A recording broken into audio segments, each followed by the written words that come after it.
A gledate tisto angleško humoristično nadaljevanko ob večerih? Kako je že naslov? Brexit. Ej, bravo Angleži, to je nadaljevanka. Doma vsi gledamo. Vse imaš noter. Parlament žvižga, komedija. Folk protestira, akcija. Pogajanja v Bruslju, drama. Premijejka joka, tragedija. Premijejka pleše, grozljivka. Ampak kakšna zgodba, kakšni liki.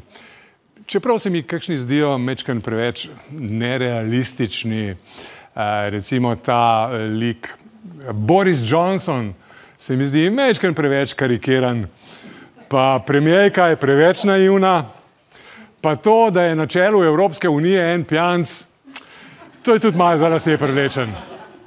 Ampak na koncu vsakega nadaljevanja je pa totalen cliffhanger.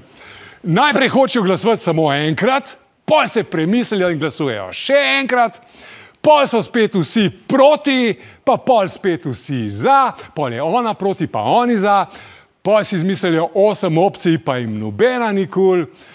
In včeraj so končno zadnjič glasovali in je zdaj jasno, da bo finale sezone 12. aprila, kar je bilo itak logično, ker 14. aprila pride Igra prestolov.